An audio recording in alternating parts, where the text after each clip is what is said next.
Assalamualaikum warahmatullahi wabarakatuh. Waalaikumsalam. Selamat datang di konten berisik, berita inspiratif terkini bersama podcast SMPN Negeri 4 Jember. Konten kali ini berisi tentang bahasa yang paling kalian sukai, mata pelajaran yang paling kalian sukai adalah bahasa Inggris.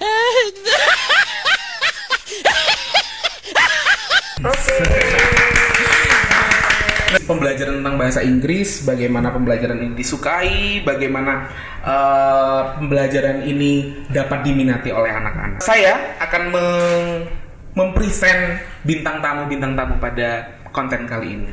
Yang pertama ada legendnya SMP 4 bahasa Inggris, legend bahasa Inggrisnya SMP 4. Ini dia, ada Mem Elo.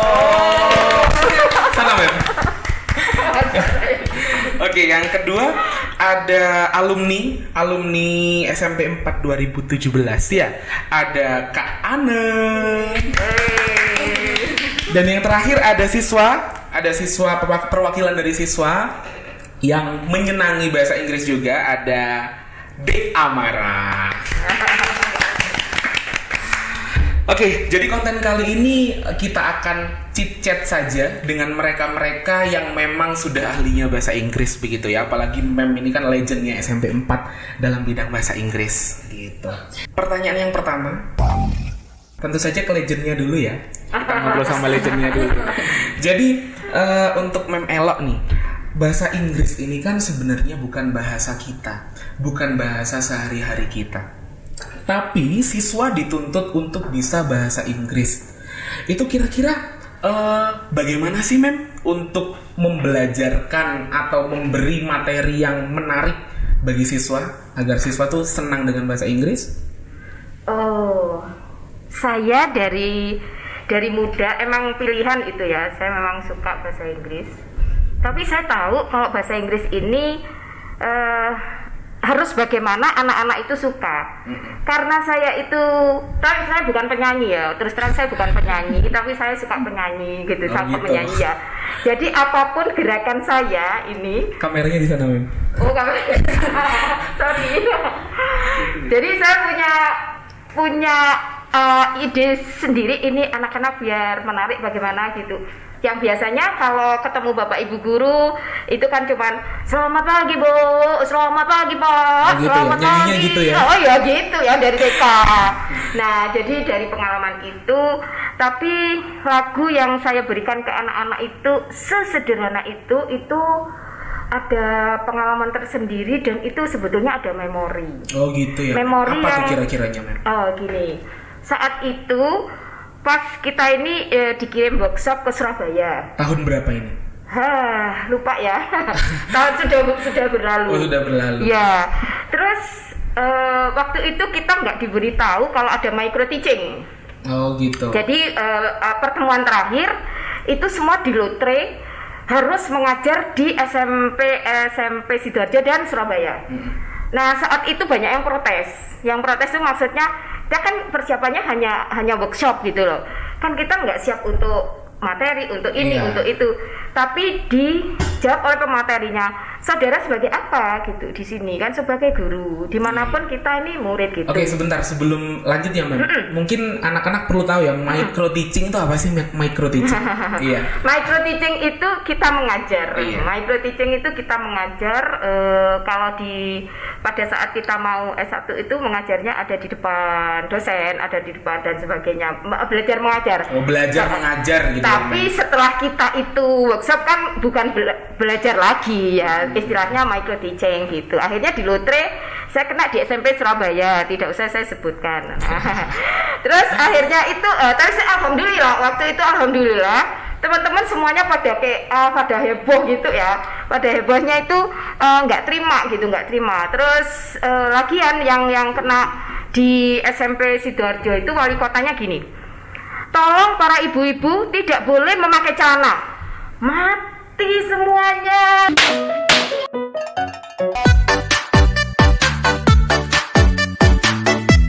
Oke. Biasanya kita kalau workshop itu mayoritas pasti pakai celana karena kan naik turun gitu. Nah akhirnya saat itu semuanya mau tuker ke saya, aduh tuker saya nggak mau, saya lebih asik di Surabaya daripada di gitu loh.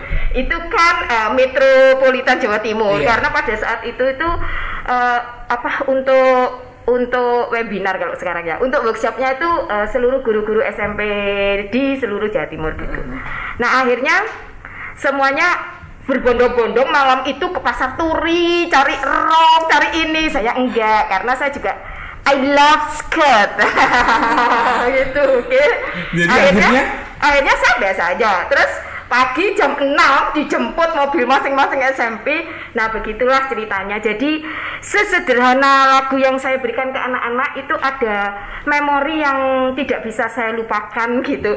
Pada saat dikenalkan oleh kepala sekolahnya, ini anak buah saya bla bla bla, terus ada lagi nanti di lote juga kelas ini, Bu El kelas ini gini.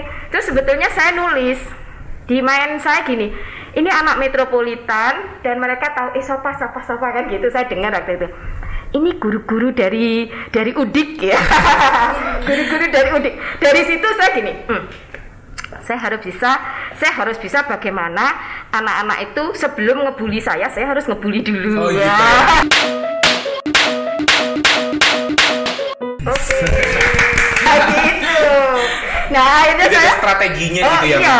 Jadi kepala sekolahnya mengenalkan, saya nulis tapi pikiran saya akan memberikan lagu yang dari nenek kita sampai anak-anak TK tahu, kita nggak usah ngajarin gitu loh. Akhirnya saya cuma tulis aja kata-kata yang sederhana, ya selamat pagi dan apa kabar gitu. Terus teman-teman saya gini, Mem, zaman kok jadi wartawan kepalanya itu kok sama nulis? Ada bukan itu saya nulis. Akhirnya terus kita sudah di lotre, saya ke bagian kelas, lupa saya kelas 8 apa itu terpojok gitu. Nah di situ mau dibully lagi saya tahu kan absen waktu itu. For the example like this, Anak diangkat tangan, Umar diangkat tangan, Esetria yes, dengan nada yang bagaimana, saya tahu kalau saya udah.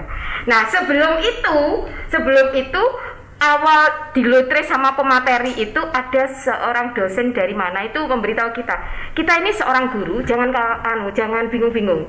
Kita memang bukan pelukis, kita bukan penyair, tapi kita ini entertain.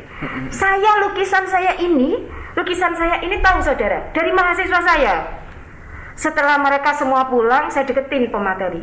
Bapak, apa boleh itu saya pinjam? Saya gitu, saya ingin mengimplementasikan apa yang Bapak ajar gitu. Nah, sementara teman-teman saya ada yang melukiskan gitu di sana di Surabaya itu, sampai waktu itu ya lumayan lah. Akhirnya saya dipinjamin lukisan-lukisan itu. Nah, itu modal bagi saya. Teman-teman saya tidur di asrama, saya mulai berpikir besok saya ini kira-kira pembelajarannya seperti apa gitu. Begitu yang karena kan kita nggak ada perencanaan, nggak membawa materi apa ya, itulah awal mulanya itu. Akhirnya saya waktu masuk kelas sudah saya tanya saya dibully. Nah ini enggak apa iya ini namanya Subagio, Siman, Sidul gitu loh. Akhirnya saya langsung pada saat itu masih booming rap gitu. Nge-rap ya Mem. Jadi saya nge-rap. Tapi jangan disuruh sekarang. Ya seperti seperti kalau rekreasi psikologi dan solid lah gitu ya. Ku tunjukkan skill daripada seorang MC yang sejati. Takkan tertatih, aku selalu berlatih. Kalau lu pengen lihat gue freestyle di sini gue kasih. Akhirnya saya sesudah itu anak-anak itu yang tadinya misalkan yang angkat tangan, oke anak come here please, ya saya bilang gitu, coba deh tirukan Mem, di mana ini tempatnya masjid, ada di mana direction, di mana masjid, di mana ini, di mana itu gitu. Akhirnya dia tidak mau. No Mem, bukan saya yang namanya anak, siapa? Ini Mem. Nah, ketemu kan? Oh, jadi dia bohong ya Mem. Dia tadinya bohong. Iya, gitu. Terus coba, Sidul, no Mem, bukan saya. Ini gitu. Akhirnya ketemulah itulah suatu pengalaman yang tidak bisa terlupakan. Iya, jadi bagi kalian yang pernah diajar sama Mem Elo pasti tahu cirinya Mem Elo itu sebelum pembelajaran pasti bernyanyi dulu, ya kan? untuk kalian yang kelas 7 yang belum pernah diajar, kalau nanti diajar nggak usah kaget. Mem Elo ini memang suka sekali bernyanyi. She loves sing. Bener. Meskipun suaranya tidak seperti Celine Dion. Enak lah, suaranya enak sekali kayak siapa tuh yang nyanyi kayak Adele. Yang Someone Like You. Nah, jadi ya, bagi kalian yang belum pernah diajar Mem, jadi Mem ini salah satu cirinya pembelajarannya pasti menggunakan lagu, gitu ya Mem. Yeah. Alumni juga boleh komen di bawah. Pengalaman apa sama Mem Elo yang pernah dilupakan gitu. Oke, kita beralih ke alumni dulu ya. Untuk Kak Ane kan sekarang sudah berstatus sebagai mahasiswa gitu ya. Dan Kak Ane juga dengar kabar burung katanya pernah mengikuti lomba sampai taraf internasional begitu. Coba boleh diceritakan? Oke, ya jadi itu waktu saya masih kelas 10. Oh, kelas jadi 10. awal masuk SMA, terus kan masih kayak buta lomba-lomba, apalagi memang waktu itu memang saya kurang info banget soal lomba, tapi pengen banget ikut lomba. Terus untungnya habis itu Pak Bagus itu ngasih saya info. Ya, Pak Bagus itu salah satu guru bahasa Inggris juga ya, yang benar-benar top, Marco top. Halo Pak Bagus. Tapi sekarang masih ada di belakang Iya, layar di belakang saya. layar. Jangan khawatir. Terus? Jadi dikasih info sama Mbak Bagus kalau ada lomba namanya AEO. AEO itu kepanjangannya Asian English Olympics. Nah itu Asia ya? Iya, Se-Asia. Itu Oke. penyelenggaranya Binus University. Nah di situ awalnya habis dikasih infonya mikir-mikir sih karena ini lomba apa? Kok Gimana ya kayak gitu ya? Gede banget kan? Kayaknya gede banget dan juga kayak rasanya buat persiapannya gimana ya, bisa nggak ya? Kayak impossible banget gitu ya pertamanya. Terus akhirnya kenapa nggak dicoba gitu? Itu kan nambah-nambah pengalaman juga sih.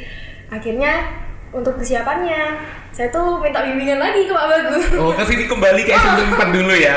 Saya minta bimbingan jadi I couldn't get what I got back then if it was for him. Jadi memang bener-bener gimana gitu. Jadi minta bantuan, minta bimbingan lagi. Dan akhirnya alhamdulillah waktu berangkat ke sana, waktu di pesawat itu agak gimana ya? Kok aku nekat banget ini ya? Kok aku nekat banget ini ke Jakarta loh, ini ke Jakarta gimana kalau misalnya aku pulang nggak bawa apa-apa, aku gitu mikirnya. Masih insecure gitu ya? Iya.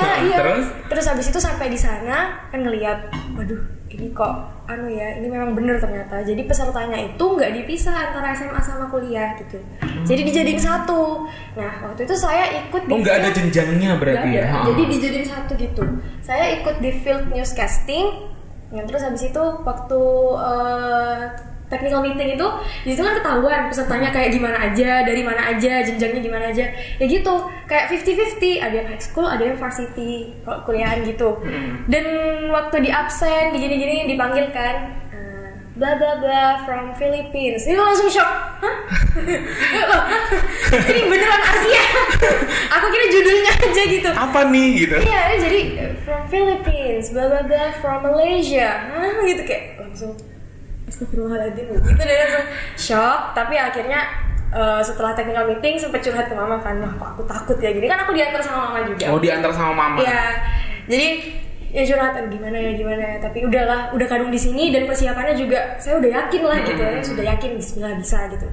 Jadi lomba dan di situ ada beberapa babak. Jadi babak pertama ada 2 babak dijadiin satu. Jadi habis babak pertama itu nggak langsung dieliminasi. Jadi gitu. 2 babak dulu baru dieliminasi. Dan itu newscasting itu memang ya newscasting itu lombanya kan kayak lomba membaca berita. Cuman nggak semudah itu nyatanya gitu loh. Karena selain membaca kan kita juga benar-benar harus gimana cara kita tuh menyampaikan ini berita, kita bukan baca gitu. Dan di babak pertama itu kita harus hafal beritanya. Jadi dihafalin ya? Jadi kita harus nyiapin teksnya sendiri dan kita harus hafalin di 2 babak itu. Setelah itu malam pengumuman, setelah 2 hari itu tuh wow banget karena pengumumannya itu mewah. Jadi mewahnya bukan karena penampilannya ya, tapi pengumumannya tuh bukan dipanggilin ya yang lolos adalah ini. Tapi kita dikumpulin di satu auditorium, kayak di aula gitu. Terus di layar gede itu namanya dipajang gitu. Jadi siapapun yang lolos satu-satu namanya satu-satu iya, gitu. Dan itu kayak ini dari ini gitu, jadi kan kayak deg-degan sendiri lihat nama saya sendiri di depan itu kayak waduh gimana nih. Akhirnya alhamdulillah lolos ke babak berikutnya. Dan di babak berikutnya itu saya kurang inget gimana tahapannya, pokoknya itu babak berikutnya kita dipasangin sama temen lain. Oh gitu. Dan di situ kita tantangannya adalah gimana kita bisa adaptasi sama orang lain tapi tetap profesional gitu. Jadi tetap berjuang buat individu kita sendiri tapi juga sambil kerja sama yang lain. Jadi memang challenging aja sih. Terus habis itu setelah itu ada juga babak yang sangat menantang bagi saya, itu adalah live report. Apa tuh? Jadi kan kalau di dunia newscasting, anchor gitu-gitu, jadi kan nggak cuma baca berita aja, ada kayak reporter juga. Di situ babak itu kita diuji jadi reporter gimana. Jadi kita dikasih waktu 10 menit, dikasih gambaran ini adalah kasusmu, terus ada juga berita singkatnya. Di situ kita disuruh ngerangkai sendiri dan kita harus benar-benar simulasi gimana jadi ditentukan berarti ya, ditentukan. Iya. Waktu babaknya itu di belakang kita ada green screen, terus itu bener-bener backgroundnya ya background situasi itu. Pembaca news anchor yang bencana alam itu di belakangnya saya itu ada bencana alam gitu. Bener-bener kayak yang harus bener-bener alami gitu. Jadi saya di situ acting-actingan sih, jadi kayak pura-pura gak denger kadang. Iya gitu. Ini kayak bencana hujan gitu. Jadi saya iya gitu. Gitu biasanya. Ya terus akhirnya. Ada sisi dramanya juga ya. Emang disuruh kembangkan setelah terserah kita gitu, sekreatif kita. Akhirnya alhamdulillah lolos lagi. Nah babak berikutnya itu ada talk show. Jadi talk show itu kita diundangin tamu, kita dikasih CV-nya, terus habis itu ya disuruh kembangkan. Ayo kamu gimana cara talk show yang bagus, yang menarik, yang semenarik mungkin gimana harus bisa gitu. Ya udah itu kan. Itu berapa orang tuh sudah ke talk show itu? Itu udah sekitar 10. Oh cuma 10 orang. Terus habis itu talk show-nya memang agak susah sih karena kan gimana ya, kalau misalnya saya mikirnya waktu itu kalau misalnya saya garing gimana gitu kan, mikir karena kita nggak tahu sih tamunya gimana gitu. Jadi ya kayak ya udahlah, ayo kita buat sekreatif mungkin. Jadi awal-awal tuh pembukaannya saya pakein pantun gitu. Oh gitu. Buat pantun sih itu loh, kayak roses are red, violets are blue, saya gitu-gitu saya buat guyon aja. Jadi ada jokes-jokesnya di awal. Ini nggak lucu, udahlah ngomongin aja. Terus habis itu dari 10 orang itu disaring jadi 5 orang. Nah dari 5 orang ini kita maju ke babak yang paling akhir yaitu final. Di sini kita baca berita biasa, tapi kita juga ada interview. Jadi kan biasanya kalau di berita-berita gitu kayak di Metro TV dan lain-lain. Interview gitu. kah? Interviewnya ini tamunya waktu itu menarik banget. Itu Pak Dalton Tanunaka. Jadi dia tuh founder program English di Metro TV kalau nggak salah waktu itu. Jadi bener-bener disuruh interview ke dia. Terus habis itu kita ya, dan kasusnya itu bukan kasus yang gampang. Dan jujur aja waktu baca saya juga bingung gitu. Saya kan belum pernah tahu soal ini gitu. Tapi dari artikel yang udah dikasih saya berusaha buat apa yang ada di sini ya udah saya gali aja gitu. Saya tanya soalnya waktu itu tentang permasalahan Laut Cina Selatan kayaknya. Iya kayak gitu. Jadi agak susah tapi alhamdulillah lancar. Dan juga habis babak selesai itu yang bikin saya senang adalah Pak Dalton itu tanya ke saya, "Kamu umur berapa?" gitu. Oh gitu. Iya, saya 15 tahun, Pak, gitu. Wah, masa kamu 15 tahun? Kok bisa bikin pertanyaan kayak gitu? Saya lupa pada pertanyaannya gimana. Jadi itu pasti momen membanggakan sekali ya. Dan waktu di 5 besar itu ya bukannya apa, tapi memang bagi saya itu adalah sesuatu yang cukup mendebarkan dan agak ada beban tanggung jawab sih. Karena di antara 5 orang ini yang dari Indonesia cuma saya. Oh gitu. Wow. Iya. Very interesting. Jadi hebat sekali. Jadi bener-bener kayak loh, iya ya Indonesia sendiri. Dan itu saya baru sadar waktu panitianya bilang, kamu Indonesia sendiri loh. Hah? Iya ya? Iya saya gitu. Jadi kayak oh my god, ini kan bebannya ada, tapi ya ayo harus semangat lah. Nah terus habis itu, tapi sayangnya ini ya, jadi buat lomba kadang ini yang diacuhkan sama orang-orang. Jadi kalau lomba bahasa Inggris apalagi speaking itu time management itu penting dan itu ngaruh banget. Jadi waktu di babak final saya itu kelewatan beberapa menit dan saya mikirnya kan ya yang penting kan lancar. Time management mungkin nanti gitu, kayak nggak begitu yang pengaruh banget. Ternyata saya salah di situ dan itu pengaruh banget. kelewat Akhirnya? beberapa menit itu ngaruh ke penilaiannya dan akhirnya ya belum bisa pulang membawa gelar juara tapi mendapat penghargaan Best Life Report. Oh gitu.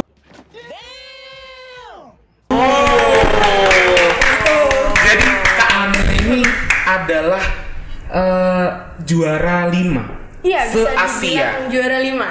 Se-Asia, bener-bener. Jadi ini bisa untuk inspirasi anak-anak semuanya, adik-adik kelasnya, Amara ya terutama yang sudah hadir di sini. Jadi Kak Ana begitu luar biasanya. Saking mencintai bahasa Inggrisnya gitu ya. Pasti dulu diajar mem juga kan? Iya. Diajar mem Pak Bagus gitu ya. Seru. Seru banget ya pasti ya. Jadi ini untuk inspirasi kalian untuk menyenangi bahasa ini. Barangkali kalian akan jadi next Kak Ana, ya kan? Jangan takut Amin. mencoba. Nah, jangan takut mencoba tuh. Ada loh alumni SMP 4 yang sampai go internasional juara kelima se-Asia loh ya. Iya. Bukan Asia Tenggara, bukan Asia apa, tapi ini se-Asia. Gitu. Oke. Kita bergeser ke Amara. Deg-degan nih Amara kayaknya. Ada gambar gitu. Deg-deg. Nah, untuk Amara nih, Amara ini kan salah satu peserta English Club ya. Salah satu ekstrakurikuler yang ada di SMP Negeri 4 Jember. Jadi bisa dikatakan Amara yang menjadikan bahasa Inggris itu menjadi sebuah pelajaran yang menarik. Menurut saya sendiri bahasa Inggris bukan tekanan karena kita sip. kan lebih diajarin untuk ngomong daripada mikir keras. Nah. di dalam kayak matematika kan kita sama IPA mikir kita harus kemana-mana, sedangkan kalau bahasa Inggris kan kita lebih ngomong harusnya lebih gampang kan? Oke. Terus kedua yang bikin Yang saya suka pertama. bahasa Inggris, saya dulu bisa bahasa yang mirip-mirip sama bahasa Inggris. Jadi Apa tuh? saya dulu bisa bahasa Jerman. Oh, suatu kebanggaan belajar. Terus. Ya, jadi bahasa Jerman itu agak mirip-mirip sama bahasa Indonesia, sama bahasa Inggris. Jadi saya gampang menyesuaikannya. Kalau saya gitu. Gitu ya? Iya. Amara ikut English Club mulai dari kelas berapa? Dari SD barangkali? Iya, dari SD dulu sering pernah ikut ekstrakurikuler. Itu kayak klub beberapa anak dari sekolah itu belajar bahasa Inggris dicampur sama matematika sama IPA. Oh, gitu ya. Iya. Jadi memang Amara ini memang benar-benar suka bahasa Inggris dari SD, dari elementary. Mohon maaf ya ini MC-nya nih bukan guru bahasa Inggris. Jadi mohon maaf kalau ada salah-salah pronunciation-nya. Oke, kita kembali ke Mem Ella sebentar. Setelah mendengar cerita dari Kak Ana, dari Amara, kira-kira apa sih Mem pesan dan kesannya untuk next generation, untuk anak-anak yang sekarang lagi sekolah di SMP Negeri 4 Jember? Iya, emang kita ini orang Indonesia, yang jelas harus cinta bahasa Indonesia. Saya sering kali sama anak-anak gitu, tapi jangan lupa ya nak, bahasa Inggris itu adalah masa depan Anda.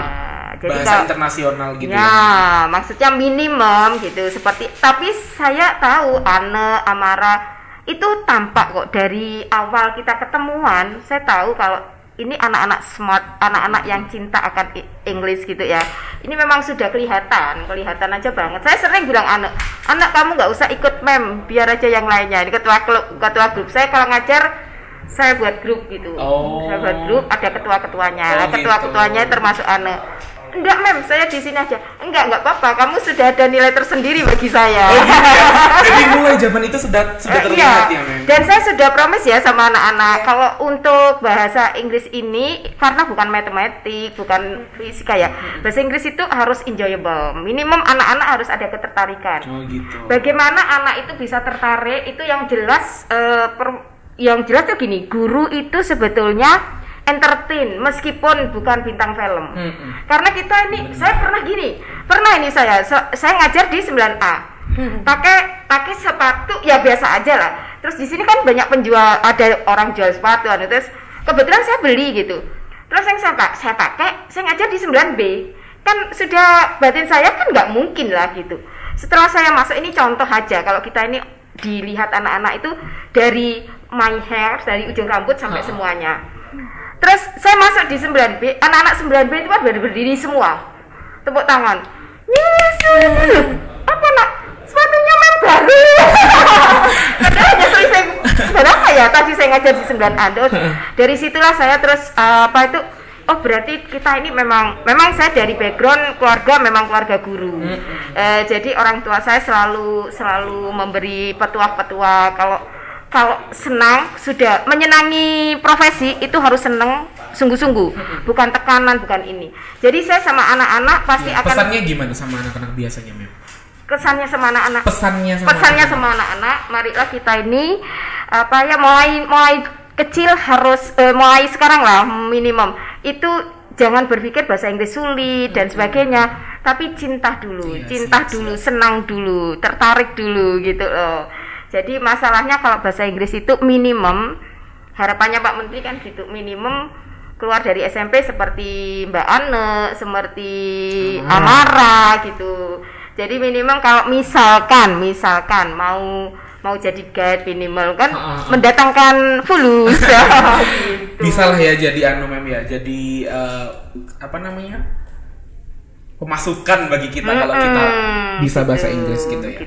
Oke. Kalian juga perlu tahu jangan takut menggunakan bahasa Inggris, jangan takut mencampur-campurkan bahasa Inggris dengan bahasa Indonesia. Saya tegaskan sekali lagi bahwa itu bukan kesalahan berbahasa, tapi itu ada namanya sendiri, campur kode namanya. Misal kan anak Jaksel tuh ya, Jakarta Selatan kan yang terkenal katanya mencampur-campurkan bahasa. Itu sama sekali bukan kesalahan berbahasa, itu hanya fenomena berbahasa.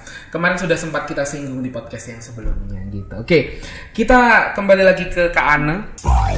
Pengalaman belajar apa sih yang pernah dilalui di sini di SMA Negeri 4 Jember yang tidak akan pernah dilupakan? Wow, kalau pengalaman belajar di SMA 4 Jember itu sendiri itu pasti banyak ya. Pengalaman belajar itu sendiri gak dilupakan, Iya sih. Tapi pasti ada satu momen yang paling tidak bisa dilupakan. Apa ya? Apa tuh? Pasti ada lah. Pasti ada. Karaokean di kelas. Karaokean di kelas. Oh, jadi dulu 9-nya 9A. 9A. Oh gitu, karaokean bahasa Inggris pastilah ya. Iya. Dari Mem Elok ini kita tuh ya tahu lagu-lagu lama, tapi tuh yang bener-bener, gitu. Sampai sekarang bahkan teman-teman saya sama saya itu kadang masih sering nyanyi lagu itu. Oh gitu. Jadi karena diajarin kan tepuk tangan dulu untuk Mem. Jadi karena diajari lagu itu sampai sekarang terkenang ya. Betul. Lagunya Westlife gitu. Yang paling memorable itu The Beatles Yesterday. Itu legend. Iya, saya sampai nyanyi di rumah berdua sama Bunda. Jadi benar-benar terbawa sampai ke dunia rumah gimana tuh? Sampai ke rumah gitu ya. Pernah anak itu gini, Mem, saya pas anak-anak kan gini, kalau jenuh Mem, ayo Mem listening musik. Terus saya itu saya playkan rem, waktu itu rem itu lagu-lagu rock tapi agak lumayan gitu. Kurang dekat Mem.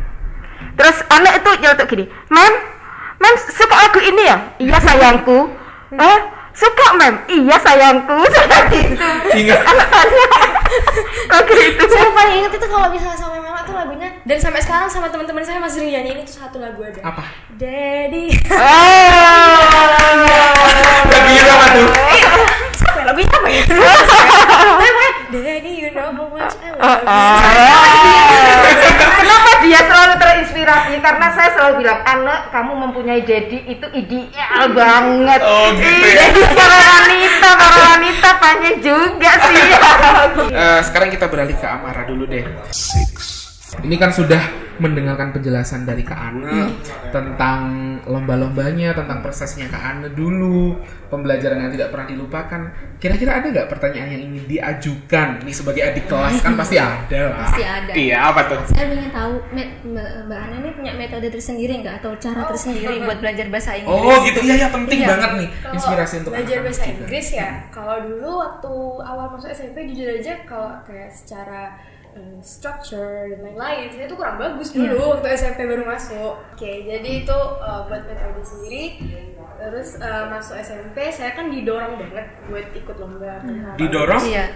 Didorong oleh? Didorong buat ikut lomba. Oh, untuk Pak Bagus. Semua guru sih sebenarnya, cuma Pak Bagus tuh bener-bener Iya, Pak Oh Bagus gitu. yang paling push. Oh gitu ya, orangnya di balik layar. Nah, terus habis Orangnya handsome. Iya. Bisa kesini sebentar Pak Bagus? Bisa kesini sebentar Pak Bagus?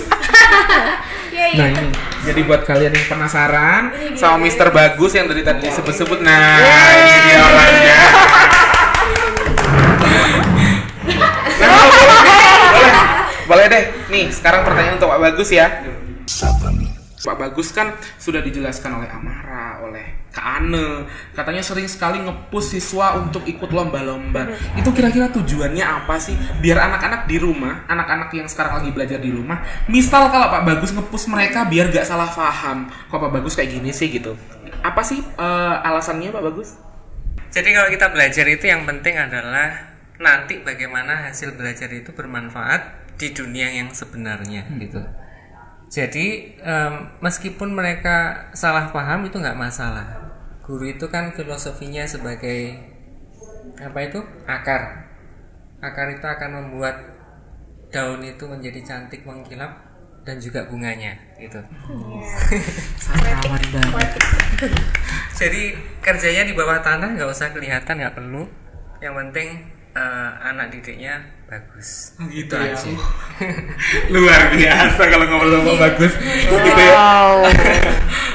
Oke, Pak Bagus lagi deh ya, karena baru muncul nih. Oke, untuk Pak Bagus lagi nih. Cara membelajarkan bahasa Inggris untuk anak-anak zaman now tentunya kan berbeda dengan anak-anak yang zaman dulu. Kira-kira tantangannya seperti apa sih kalau bedanya dulu deh, bedanya dulu. Anak zaman dulu tuh gimana kalau belajar bahasa Inggris, kalau anak zaman sekarang bagaimana? Itu dulu deh, coba. Bedanya ya? Bedanya. Ya bedanya cuma ada di godaannya. Oh gitu. Di godaannya. Nah, sekarang ini anak-anak kan banyak godaannya. Godaannya pasti akan ada di setiap tangan, di balik pintu kamar mereka ada, yaitu di HP mereka. Nah itu adalah distraktor yang paling kuat. Kalau anak zaman dahulu, anak zaman dahulu nggak banyak godaan, makanya mereka fokus cuma gitu. apa namanya lingkungan yang memadai mereka untuk bahasa Inggris aja yang kurang mungkin ya. Oh gitu ya. Jadi bahkan Steve Jobs pun sudah bilang bahwa apa? Anaknya aja dikasih HP itu waktu umur sekitar 20 atau belasan tahun. Jadi memang itu sudah diketahui bahwa itu distraktor. Kalau yang megang dan orang tuanya tidak mengawasi dengan benar-benar. Oh. Jadi gitu, Pak.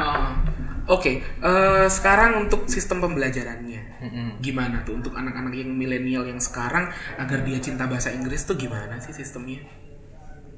Kalau zaman dulu kan pastinya PPT aja udah menarik banget kalau zaman dulu. Kalau sekarang tuh gimana, Pak? Mencintai itu nggak bisa dipaksa. Gitu ya. Jadi cinta itu memang nggak bisa dipaksa. Jadi niatnya. Katanya ke anak podcast tersentuh. Jadi apa itu? Belajar itu yang penting adalah niat. Niat itu yang menggerakkan semuanya. Motivasi itu bahasanya. Bahasa lainnya niat itu adalah motivasi ya. Jadi kalau siswa itu sudah punya motivasi, apapun rintangannya pasti dia akan coba lalui gitu. Nah, untuk zaman sekarang media sudah banyak, Google sudah ada. Jadi guru itu hanya mengarahkan, sifatnya sebagai rambu-rambu aja, menunjukkan arah. Nah, kalau yang dikasih tunjuk arah itu nggak mau, ya itu resiko mereka. Sebenarnya nggak ada guru bisa belajar independen, namanya autonomous learning sudah bisa. Tapi itu makanya tadi tergantung niatnya. Jadi guru itu cuma bisa mengarahkan saja, kemudian membiasakan kebaikan pada siswa-siswinya, itu aja. Oke, untuk yang terakhir nih, kesan dan pesan Kak Ane untuk adik-adiknya begitu. Untuk Amara juga Untuk Amara juga apa nih? Silakan.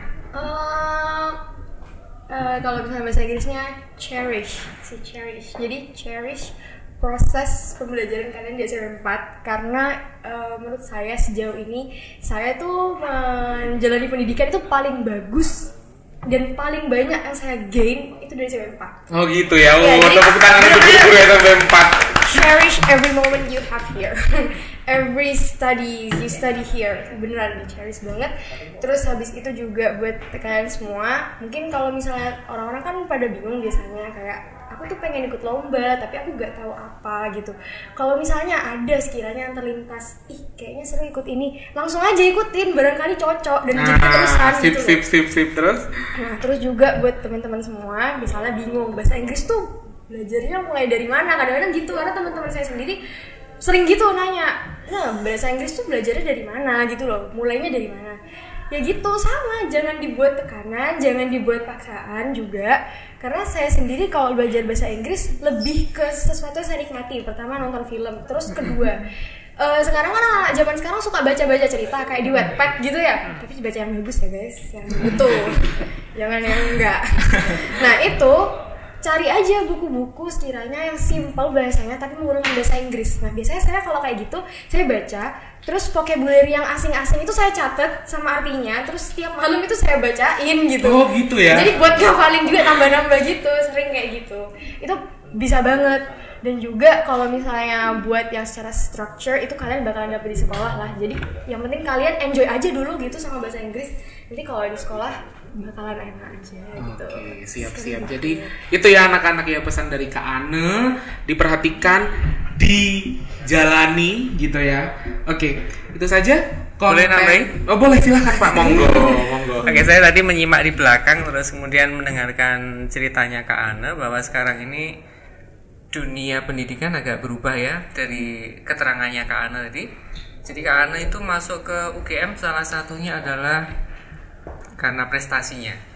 Jadi itu tidak hanya tes atau nilai, tetapi di situ membutuhkan portofolio. Harus ada yang namanya bukti nyata karya kalian. Itu namanya portofolio. Anak SMK gajinya ratusan juta karena dia punya karya yang kemudian didetek atau diketahui oleh manajemennya. Kemudian diketahui akhirnya dia direkrut. Jadi seperti itu dunia sekarang itu. Jadi butuh portofolio karya nyata kalian. Ya salah satunya adalah kalau sebagai siswa ikuti lomba, nggak usah takut kalah atau menang. Yang penting tahu sendiri, tahu dulu seperti apa sih kompetisi di luar sana. Nah itu akan memotivasi kalian untuk menjadi lebih baik. Itu aja. Oke, itu aja ya, bagus ya. Jadi yang bisa diambil dari konten podcast kali ini, kalau kalian mau belajar bahasa Inggris tuh nggak usah merasa penuh tekanan gitu ya. Jadikan bahasa Inggris sebagai sebuah kesenangan gitu kalau katanya Mem Elo. Bisa belajar dari lagu, bisa belajar dari novel kalau katanya Kak Ana gitu ya. Oke, itu saja konten berisik kali ini. Sampai jumpa di konten berisik selanjutnya dan Dadah.